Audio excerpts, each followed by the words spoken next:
Hello မင်္ဂလာပါဒီနေ့ဗီဒီယိုမှာက Apple ID အကောက်ဖွင့်တဲ့နည်းလေးကိုပြောပြပေးသွားမှာပါ Apple ID အကောက်ဖွင့်ဖို့အတွက်ဆိုလို့ရှိရင်ပထမတစ်ချက်လိုတာက Gmail လိုမယ်ပြီးတော့နောက်တစ်ခုက phone number လိုမယ်ပေါ့နော် Okay ဒီနှစ်ခုရရင်တော့ဖွင့်လို့ရပါပြီ Gmail အကောက်ဖွင့်တဲ့နည်းမသိဘူးဆိုလို့ရှိရင်ဒီဗီဒီယိုအောက်မှာကျွန်တော် list ချိန်တက်ပေးမယ်တွားပြီးတော့ကြည့်ပြီးတော့ဖွင့်ကြည့်လိုက်ပါနော် Okay ကျွန်တော်ကျတော့ Gmail ဖွင့်တက်ပြီးသားဆိုတော့စပြီးတော့လုပ်မယ်အရင်ဦးဆုံးsetting နဲ့တွားလိုက်နော်ပြီးလို့ရှိရင်ဒီမှာ send into your iPhone ကိုတွားမယ်ပြီးလို့ရှိရင် download and Apple ID ကိုနှိုက်ပါနော်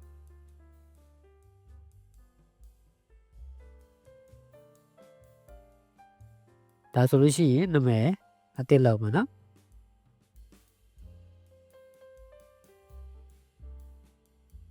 ဟုတ်ပြီပြီးလို့ရှိရင်မွေးနေ့ပေါ့နော်မွေးနေ့က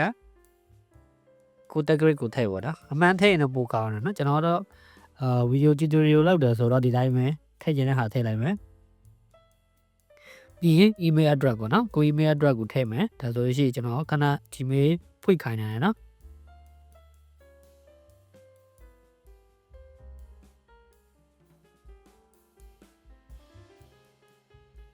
โอเคဒါဆိုလို့ရှိရင် continue နဲ့သွားမယ်ပြီးရှိ password ပေါ့နော် password ကကိုဘာ password ထည့်ကိုထည့်ခြင်းတဲ့ password ထည့်ပေါ့နော်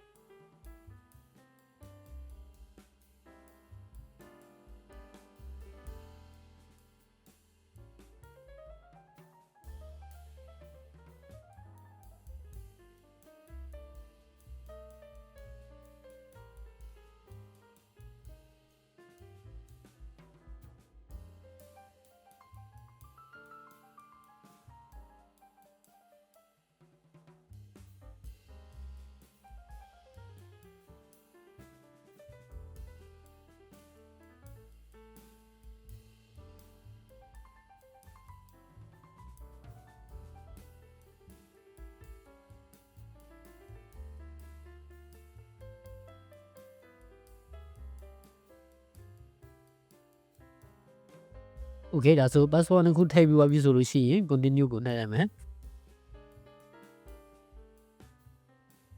ဒီမှာကမြန်မာပြည်မှာဆိုတော့လဲเนาะမြန်မာကိုရှာရွေးမယ်အပေါင်း95ပေါ့နော်တဲလို့တင်ကနိုင်ငံခြားမှာဆိုကိုနေတဲ့နိုင်ငံကိုထည့်ပေါ့နော်ကျွန်တော်ဒီမှာမြန်မာပဲထည့်လိုက်မယ် test message ပဲဒါဆိုရင် format ထည့်လိုက်မယ်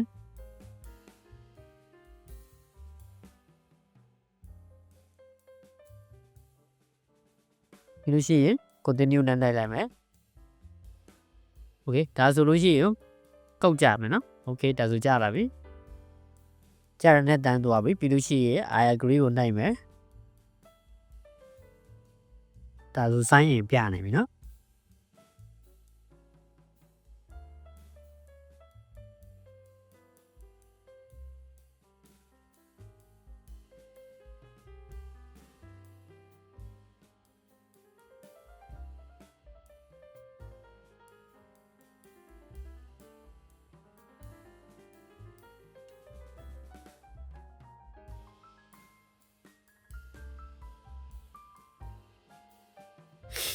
โอเคဒါဆိုလို့ရှိရင်ကိုယ့်ရဲ့ phone passcode ကိုထည့်ပြလိုက်မယ်နော်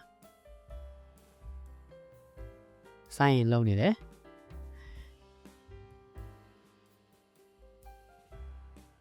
ဟုတ်ပြီ okay အဲ့ဆိုလို့ရှိရင်ကျွန်တော်တို့ဒီမှာ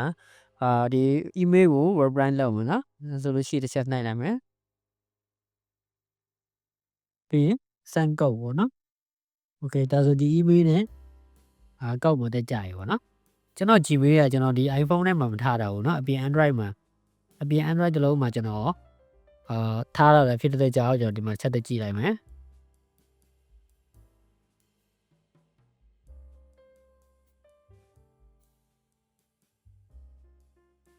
โอเคဒါဆိုလို့ရှိရင်ဒီမှာကြာနေပြီเนาะခဏကျွန်တော် screen record ဖမ်းလာပါတယ်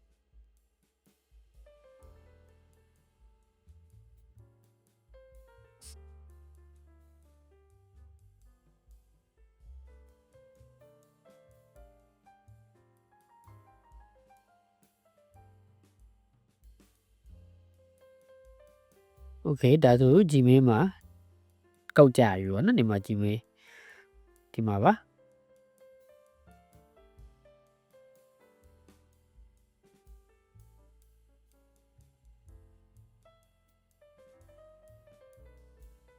okay ဒါဆိုလို့ရှိရင်ကျွန်တော်တို့ iCloud တစ်ခုရပြီပေါ့နော် iCloud တစ်ခုရပြီဒါကို App Store မှာ download ဆွဲလို့ရမရရင်တကြည့်မယ် App Store ကိုအရင်သွားလိုက်မယ်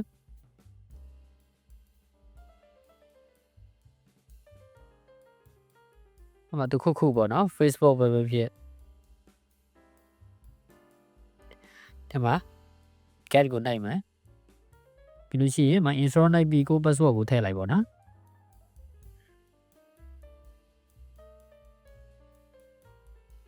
ပြီးလို့ရှိရင် sign in ဝင်မယ်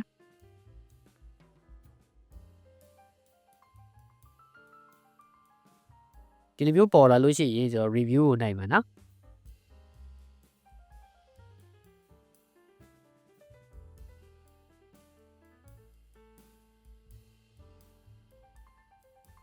ဒီမှာသူက American လို့ရှိတာเนาะကျွန်တော်တို့မြန်မာကိုရှာလိုက်မယ်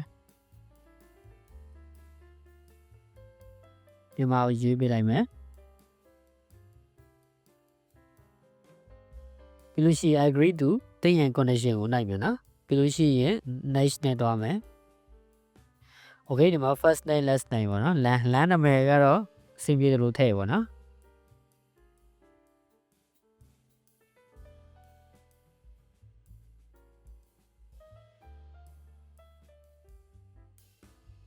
ဒါကြောင့်ကိုနေတဲ့နေရာကိုထည့်ပြလိုက်ပါနော်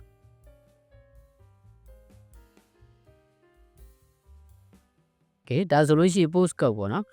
ရန်ကုန်ရဲ့ post code ကပါလဲဆိုတာကိုကျွန်တော် Chrome ကနေတက်ရှာပါနော်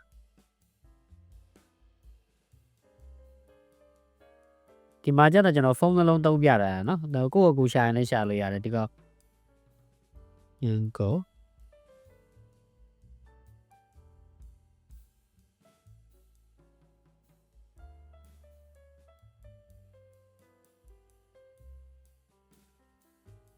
โอเคဒါဆို zip code ရပြီပေါ့နော် zip code ကဒီလို zip code ထည့်လိုက်မယ်ပြီးရင် phone number ကြတော့ခဏကကျွန်တော်တို့မှတ်တဲ့ number ပေါ့နော်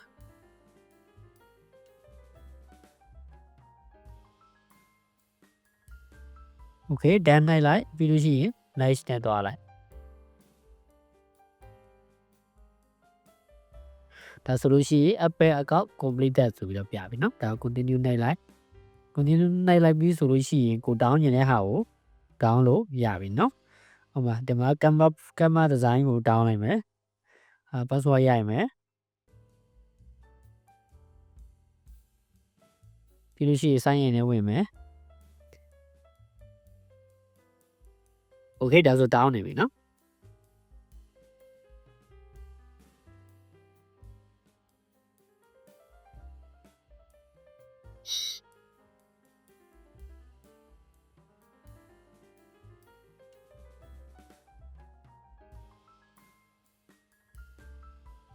โอเคဒါဆိုလို့ရှိရင်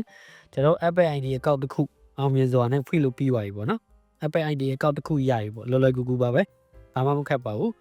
iPhone ဝယ်ပြီးတော့ Apple ID ဖွင့်လို့မတတ်တဲ့သူတွေအတွက်ဒီဗီဒီယိုကိုတင်ပေးတာဖြစ်ပါတယ်လွယ်တယ်နော်အရန်ကိုလွယ်တယ်နော်ဒီနေ့က Okay ဒါဆိုဒီနေ့ဗီဒီယိုကတော့ဒီလောက်ပါပဲ